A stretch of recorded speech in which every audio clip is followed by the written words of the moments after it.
오늘은 창세기 41장을 읽어보겠습니다. 창세기 40장에서는 요셉이 옥에 갇혀 있는 동안에 바로의 술 맡은 관원과 떡 맡은 관원이 죄를 짓고 옥으로 들어오게 됩니다. 그때 두 사람이 각자 꿈을 꾸게 됩니다. 그런데 그 꿈을 해석하지 못해서 그 꿈의 뜻이 무엇인지를 그들이 고민하고 있었을 때 요셉이 그 꿈을 해석해 주게 됩니다.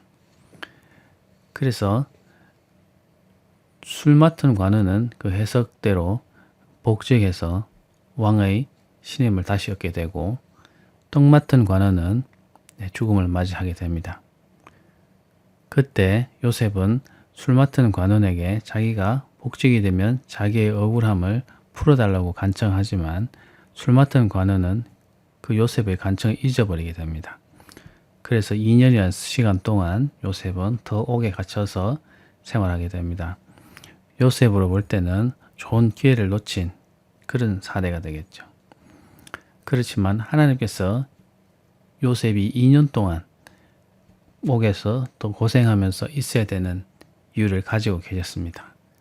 왜 그랬는가 하는 이야기가 오늘 41장에서 나오게 되는데, 우리가 41장을 한번 읽어보겠습니다.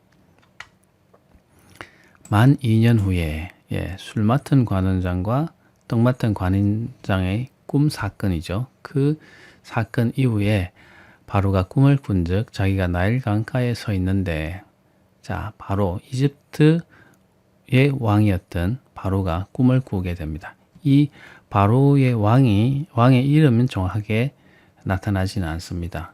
어떤 왕이었는지는 정확하게 모르지만 그 당시 이집트 땅을 다스리던 바로가 꿈을 꾸게 된다는 이야기입니다. 근데 꿈을 꾸었을 때 첫 번째 두 꿈을 꾸게 되는데, 첫 번째 꿈은 나일 강가에 서 있을 때 보니까 아름답고 살찐 7 암소가 강가에서 올라와서 갈밭에서 뜯어먹고, 그 뒤에 또 흉하고 파리한 다른 7 염소가 나일 강가에서 올라와서 그 소와 함께 나일 강가에 서 있더니, 바로가 나일 강가에서 보니까 아름답고 살찐 7 암소가 나일 강에서 올라와서 풀을 뜯어먹고 있었습니다. 그런데 그 뒤에 흉하게 생겼고 아주 파리한 가는 몸을 갖고 있는 7 암소가 나일강에서 올라와서 앞에 소와 그 뒤에 나타난 소가 함께 서 있었습니다. 그런데 그 흉하고 파리한 소가 아름답고 살찐 앞에 나타났던 7 암소를 먹어버리는 그런 꿈을 꾸게 됩니다. 그리고 바로가 꿈을 꾸게 되죠. 깨게 되죠. 그리고 다시 잠이 들게 되는데 두 번째 꿈을 꾸게 됩니다. 한 줄기에 무성하고 충실한 7 이삭이 나오는 꿈을 꾸게 됩니다. 한 줄기에 7 이삭이 있는데 그것이 무성하고 충실한 그런 꿈을 꾸게 됩니다. 그 후에 또 가늘고 동풍에 마른 7 이삭이 또 나오는 것을 보게 됩니다. 충실하고 무성하고 충실한 7 이삭이 열린 그 장면을 보게 되고, 그 후에 동풍이라고 할 때는 이집트에 가뭄이 들었을 때 동쪽에서 불어오는 그런 바람이 불어오게 되는 경향이 있었는데, 그 동풍이 근조했기 때문에 그 곡식이 쉽게 마를 수 있는 그런 바람이었던 것 같습니다. 그래서 그 동풍에 마른 7 이삭 앞에 무성하고 충실한 이삭과는 달리 동풍에 마른, 가늘면서도 동풍에 마른 7 이삭이 나오는 것을 보게 됩니다. 그래서 그 가는 7 이삭이 앞에 나왔던 무성하고 충실한 7 이삭을 삼켜버리는 꿈을 꾸게 됩니다. 두 꿈을 꾸게 되는데, 우리가 느끼듯이 앞의 꿈과 뒤의 꿈은 비슷한 그런 뉘앙스를 갖고 있는 꿈이었습니다. 그래서 바로 왕이 아침에 깨서 자기가 꾼 꿈을 사람들에게 말합니다. 그래서 애굽의 점술가와 또 현인들을 불러서 그들에게 그 꿈을 말해서 그 꿈이 어떤 뜻을 갖고 있는지 해석해 보라고 시키게 됩니다. 특별히 이런 나라에 왕이 꾸는 꿈은 특별히 신이 계시해주고 신이 알려주는 그런 꿈이라고 생각을 한 경향이 있었습니다. 그리고 더군다나 반복해서 꿈이 두 번에 겹쳐져서 비슷한 내용을 갖고 있는 꿈을 꾸게 될 때 여지없이 신이 그들에게 말하는 그런 계시다라고 받아들였습니다. 그러니까 지금 이 바로가 꾼 두 개의 꿈이 연속적으로 꾸게 되는데 이 두 개의 꿈이 그들에게는 아주 의미 있는 그런 꿈이었으면 틀림없죠. 그래서 이 꾼 꿈을 해석하기 위해서 점술가나 또는 그것을 해석하는 현인들을 불러서 꿈 해석을 시켜보았는데 도저히 꿈 해석을 할 자가 없었다는 것입니다. 그런데 마침 술 맡은 관원장이 바로에게 말합니다. 자기가 2년 전에 오늘 내 죄를 기억하나이다. 지금 자기가 2년 전에 지었던 죄를 기억한다는 것이죠. 자기가 가만 생각해 보니까 자기가 2년 전에 바로에게 죄를 지어서 옥에 갇혔을 때 바로께서 종들에게 나와 떡 굽는 관원장을 친위대장의 집에 가두었을 때에 2년 전에 자기가 왕에게 죄를 지어서 친위대장의 집에 갇혀 있었을 때에 나와 그가 하룻밤에 꿈을 꾼즉 각기 뜻이 있는 꿈을 꾸게 되었다는 것이죠. 그때 친위대장의 종된 히브리 청년이 우리와 함께 있기로 우리가 그에게 말하며 그가 우리의 꿈을 풀되 그 꿈대로 그 각 사람에게 해석하더니 그 해석한 대로 되어 나는 복직되고 그는 매달렸나이다. 자, 이 술 맡은 관원장이 2년 전에 자기가 꾼 꿈을 해석한 청년을 기억해냅니다. 요셉이죠.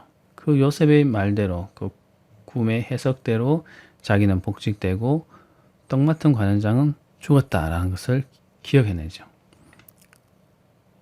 그래서 바로에게 이 요셉에 대해서 요셉의 존재를 알리게 됩니다. 그래서 바로가 급한 마음에 사람을 보내어 요셉을 불러들이게 됩니다. 급히 그를 옥에서 데려와서 수염을 깎고 옷을 정갈한 옷으로 갈아입힌 다음에 바로에게 데려왔습니다. 바로가 요셉에게 말합니다. 내가 한 꿈을 꾸었으나 그것을 해석하는 자가 없더니 들은즉 너는 꿈을 들으면 능히 푼다 하더라. 네, 바로가 요셉에게 오늘 꿈을 내가 꾸었는데 능히 해석할 자가 이집트에 없다. 그런데 듣기로 너는 꿈을 들으면 해석할 수 있다 하더라. 이렇게 묻죠. 요셉이 바로에게 말합니다. 내가 꿈을 해석하는 것이 아니라 하나님께서 바로에게 편안한 답을 해 주실 것입니다. 이렇게 요셉이 바로를 안심시키면서 하나님께서 그 꿈을 해석해 주실 것입니다. 이렇게 말하고 있습니다. 바로는 요셉에게 이제 말합니다. 자기가 나일강가에서 7소 살찌고 아름다운 7소 그리고 파리하고 흉한 7소에 관한 꿈 그리고 그것이 반복돼서 지금 나오죠. 한 줄기에 무성하고 충실한 7 이삭과 가늘고 동풍에 마른 이삭에 관한 꿈을 자기가 꾸었다는 것을 말합니다. 그 꿈을 점술가에게 말했지만 내게 풀어주는 자가 없었다. 이렇게 다시 반복해서 말하죠. 자, 25절 보면 요셉이 바로에게 말합니다. 바로의 꿈은 하나다. 바로가 꾼 꿈의 내용은 하나다는 것이죠. 하나님 그가 하실 일을 바로에게 보이심이니이다. 자, 그 꿈은 두 개지만 그 꿈이 말하는 내용은 하나입니다. 그것은 하나님이 앞으로 어떻게 될 일인지를 바로 당신에게 보이려고 꿈을 꾸게 하신 것입니다. 이렇게 말하고는 해석해 줍니다. 7 좋은 암소는 7해, 7 좋은 이삭도 7 해니 그 꿈은 하나다. 일곱 좋은 암소도 일곱이기 때문에 7년을 말하고 일곱 좋은 이삭도 일곱이기 때문에 7년. 그래서 7년을 의미하는 것은 똑같다는 것이죠. 그리고 그 후에 올라온 일곱 파리하고 흉한 일곱 소는 또한 7년을 말하는데 흉년 7년을 말하고 동풍에 말라 속이 빈 일곱 이삭도 일곱 해 흉년을 말한다는 것입니다. 이것도 뜻이 같죠. 그래서 내가 바로에게 이르기를 하나님이 그가 하실 일을 바로에게 보이신다 함이 이것입니다. 자, 제가 바로 왕에게 말합니다. 하나님께서 행하실 일을 앞으로 행하실 일을 바로에게 보이셨다 하는 이 말이 바로 이것입니다. 앞으로 있게 될 풍년과 흉년에 관한 이야기이기 때문에 하나님이 이것을 미리 바로 왕에게 말씀하시는 것입니다. 이렇게 알게 됩니다. 다시 말하면 온 애굽 땅에 7해 큰 풍년이 있을 것이고 그 풍년이 있은 후에 7해 흉년이 따라서 들게 된다는 것입니다. 그래서 애굽 땅에 있던 풍년을 다 잊어버리게 되고 그 땅의 기근으로 망하게 될 것이라는 것입니다. 네, 잡아먹었으니까 앞에 7해 큰 풍년을 잊어버릴 만큼 뒤에 오게 될 7해 흉년은 심각하게 될 것이라는 것입니다. 그래서 가만히 있으면 이 땅이 그 기근으로 망하게 될 것이다고 말합니다.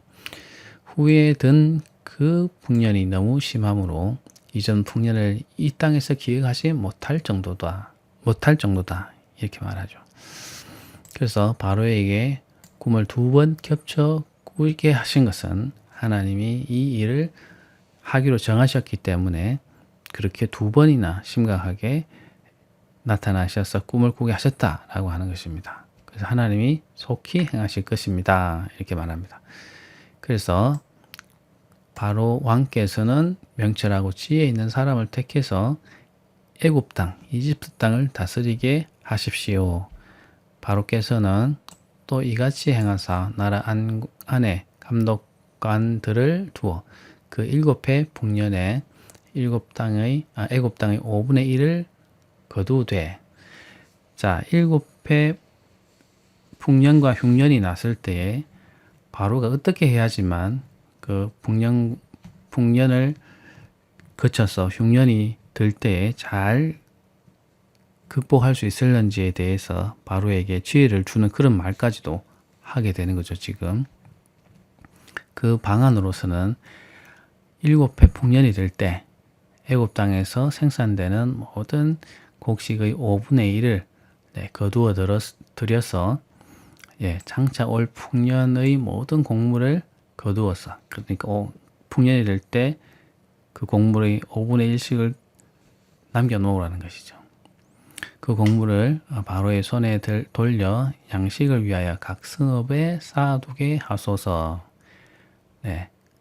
5분의 1을 저장해서 가뭄에 대비하라는 것입니다. 이와 같이 그 곡물을 이 땅에 저장하여 애굽 땅에 임할 7해 풍년에 대비하시면 땅이 이 흉년으로 말미암아 망하지 아니하리이다. 이렇게 지혜를 발휘해서 바로에게 말하게 됩니다.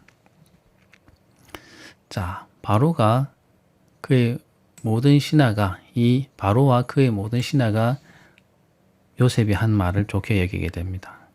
그래서 바로가 그 신하들에게 말하죠. 이와 같이 하나님의 영에 감동된 사람을 우리가 어찌 찾을 수 있겠는가 하면서 요셉에게 말합니다. 하나님이 이 모든 것을 내게 보이셨으니 너와 같이 명철하고 지혜 있는 자가 없도다. 너는 내 집을 다스리라. 이집트를 말하죠. 이집트를 다스리라. 내 백성이 다 내 명령에 앞으로 복종하게 될 것이다. 내가 너보다 높은 것은 내 왕자뿐이라. 왕 밑에 요셉을 세워서 백성을 다스리고 그 흉년을 잘 넘어갈 수 있도록 해달라고 요셉에게 부탁하는 말이죠. 바로가 또 요셉에게 이르되 내가 너를 애굽 온 땅의 총리가 되게 하노라 하고, 왕 다음에 높은 관직인 총리를 삼아서 그 일을 잘 수행해 달라고 부탁하고 있습니다. 자기의 인장 반지를 빼어 요셉의 손에 끼우고 그에게 세마포 옷을 입히고 금사슬을 목에 걸고 자기에게 있는 버금 수레에 그를 태우매 무리가 그 앞에서 소리 지르기를 엎드리라 하더라. 바로가 그에게 애굽 전국을 총리로 다스리게 하였더라. 네, 바로는 요셉이 제안한 대로 지혜와 총명이 있는 자를 세워서 그렇게 하라고 했으니까 바로가 요셉을 지혜와 총명이 있는 자로 받아들이고 애굽 땅의 총리가 되게 해서 그 7해 흉년에 대비하도록 잘 넘어가도록 해달라고 부탁하고 있습니다. 그러면서 자기가 끼고 있는 인장 반지, 국세가 중요하죠. 그래서 왕은 자기의 도장을 파서 그것을 도장을 파서 반지에 도장을 파서 언제든지 날인을 할 수 있도록 찍을 수 있도록 그렇게 큰 반지를 끼고 다녔습니다. 그래서 그 반지를 빼어서 요셉의 손에 끼워줬다는 것은 그만큼 왕의 권위로 요셉을 총리로 세운다라는 뜻이죠. 그만큼 신뢰해서 요셉을 총리로 세웠다라는 의미가 되겠고 세마포 옷은 아주 고급의 옷을 말합니다. 그리고 금사슬, 금 목걸이를 목에 걸어 주어서 요셉이 권위를 가지고 바로의 권위로 총리가 되게 그렇게 하는 것을 볼 수 있습니다. 그리고 버금수레, 자기가 가지고 버금수레라는 것은 왕이 타는 수레 어떤 행사가 있거나 어디 이동할 때 왕이 타는 아주 화려한 그런 수레 외에 그 두 번째로 가는 아주 고급스러운 수레를 총리된 요셉에게 주어서 태우게 하고 백성들에게 앞을 지나갈 때 소리 질러서 엎드리게 하는 경배하게 해서 요셉이 총리로서 일을 수행할 수 있도록 바로가 세워주죠. 그래서 애굽 전국을 총리로 다스릴 수 있도록 그렇게 조치를 해줍니다. 바로가 요셉에게 이르되 나는 바로라. 자기가 왕이라는 얘기죠. 애굽 온 땅에서 내 허락 없이는 수적을 놀릴 자가 없으리라 하고 총리로서 권위를 세워주는 것입니다. 그가 요셉의 이름을 사브낫 바네아라고 하고 또 오는 제사장 보디베라의 딸 아스낫을 그에게 주어 아내로 삼게 하니라. 요셉이 나가 애굽 온 땅을 순찰하니라. 이름을 바꾸어 줍니다. 요셉. 가나안 땅에서 지은 이름. 다시 말하면 이집트에서 사용하는 이집트식 이름이 아니라 가나안 땅에서 지은 이름이기 때문에 왕이 그 이집트 땅에서 사용할 수 있는 이집트식 이름을 지어주죠. 바스낫 바네아. 그래서 요셉이 총리가 되었을 때라도 다스림을 받는 사람들이 거부감 없이 지배를 받을 수 있도록 이집트식 이름을 왕이 하사하게 됩니다. 그게 사브낫 바네아인데 이 사브낫 바네아의 정확한 뜻을 잘 알 수는 없습니다. 아무튼 왕이 하사한 이름이기도 하죠. 이름이죠. 그리고 왕 온의 제사장 보디베라라고 하는 사람의 딸 아스낫을 요셉에게 주어서 결혼하게 합니다. 자, 지도를 한번 보겠습니다. 이 지도를 보신 기억이 나죠? 요셉이 지중해를 따라서 대상들의 이 무역로를 따라서 팔려가게 됩니다. 그래서 아마 이 지역, 아리바스라고 하는 힉소스 왕제의 이집트 수도였던 곳에 아마 잡혀오지 않았을까 그렇게 예상하고 있습니다. 자, 힉소스 왕조라고 하는 왕조가 어떤 왕조인지를 우리가 좀 이해할 필요가 있습니다. 왕조라고 얘기할 때는 왕의 출신이 비슷한 똑같은 그런 그 왕가를 왕조라고 얘기하죠. 그래서 힉소스 출신의 왕들의 왕들이 다스렸던 시대, 그 시대가 힉소스 왕조 시대거든요. 근데 힉소스라고 하는 왕조는 외부에서 이집트를 침입해 와서 이집트를 점령했던 그 이집트 원래의 원주민과는 혈통이 다른 외부의 통치자로서 온 다스렸던 왕조가 힉소스 왕조죠. 그 힉소스 왕조는 이집트 사람들에게 외지에서 온 점령자입니다. 그렇기 때문에 요셉이 한순간에 옥에 갇힌 종에서 총리가 될 수 있었던 것도, 총리가 되어서 그 이집트 땅을 다스릴 수 있었던 이유도 그 당시에 이집트를 다스렸던 왕조가 힉소스라고 하는 왕조였기 때문에, 다시 말하면 외부에서 침입해 들어와서 그 땅을 지배하고 있었던 왕조였기 때문에 한순간에 요셉이 종에서 총리가 되어도 그래도 거부감 없이 그것을 잘 수행할 수 있는 여건이 되었던 이유가 바로 이집트 땅에는 힉소스 왕조가 다스리고 있었기 때문에 그렇습니다.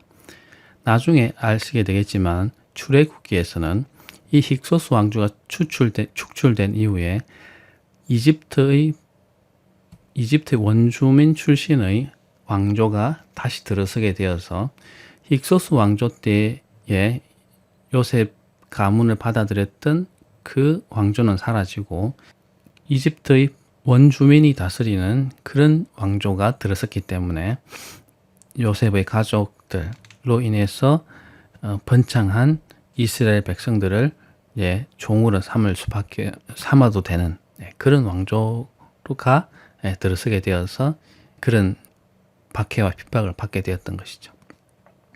아무튼 지금 요셉이 있었을 때 왕조는 힉소스 왕조고 외부에서 침입해 들어온 통치자였다는 것을 이해해 주시면 좋을 것 같습니다. 다시 본문으로 돌아와서, 그래서 요셉이 애굽 왕 바로 앞에 설 때 30세였다는 것입니다. 30세 총리가 되었습니다. 그가 바로 앞을 떠나 애굽 온 땅을 순찰하니 7해 북년에 토지 소출이 심히 많은지라. 요셉이 그 바로의 꿈을 해석한 대로 7해 동안 북년이 들었는데 토지 소출이 심히 많게 됐다는 것이죠. 그래서 요셉이 애굽 땅에 있는 그 7년 곡물을 거두어 각 성에 저장해 두었고 각 성읍 주위의 밭의 곡물을 그 성읍 중에 쌓아 두었습니다.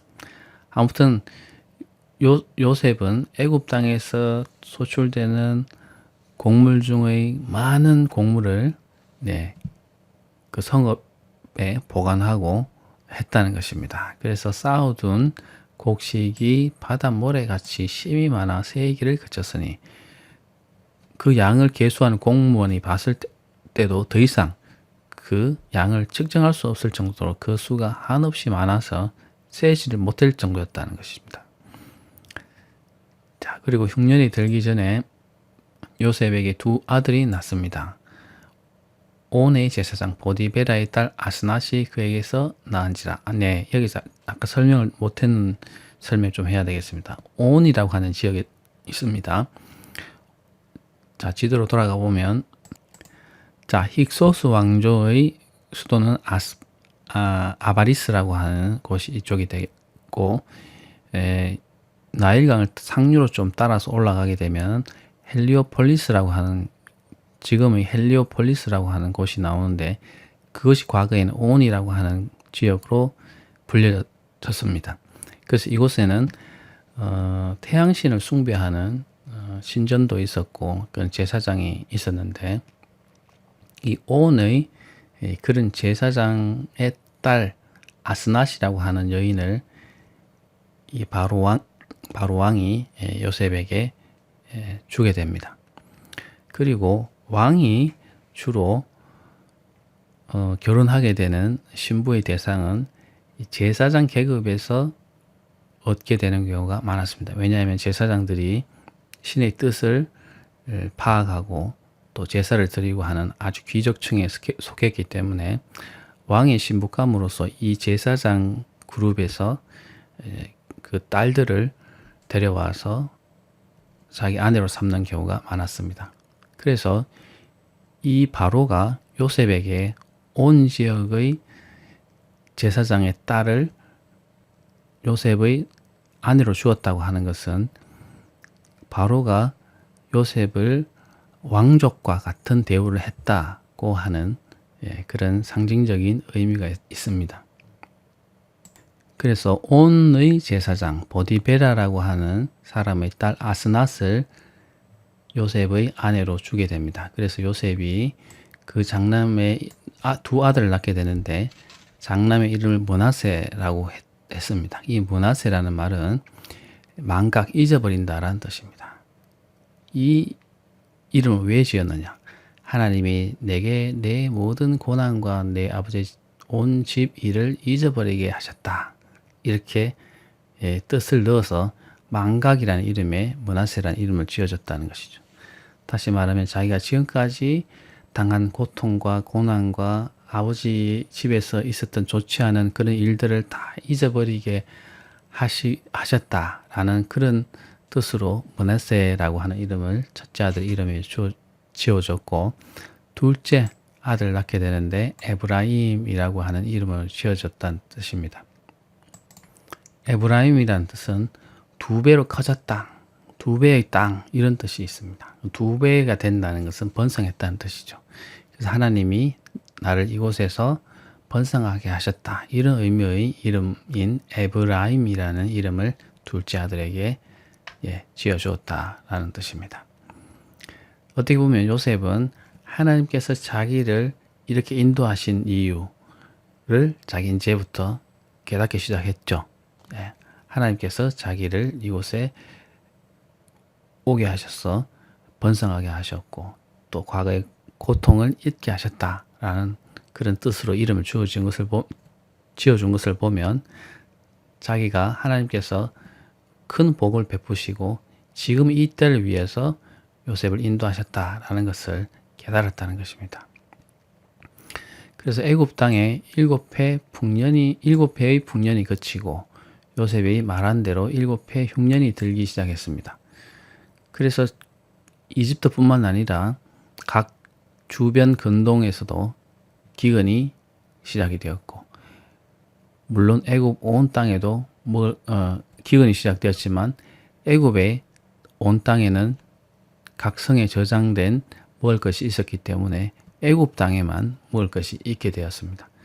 그래서 애굽 온 땅이 굶주림에, 그렇지만 흉년이 계속되었기 때문에 그 이집트의 주민들은 애굽에서도 흉년이 들어서 굶주리게 되었죠. 백성이 굶주리게 되었죠. 그래서 백성이 바로에게 울부짖습니다. 양식을 달라고 울부짖죠. 그때 바로가 애굽 모든 백성에게 말합니다. 요셉에게 가서 그가 너희에게 하는 대로 해라, 이렇게 명령합니다. 그래서 온 지면에 기근이 있음에 요셉이 그때부터 모든 각 성읍의 창고를 열어서 애굽 백성에게 그 양식을 팔았습니다. 그래서 애굽 땅에 기근이 팔았고 애굽 땅에도 기근이 심했다는 것입니다. 그렇지만 애굽 땅에는 양식이 있었다는 것이죠.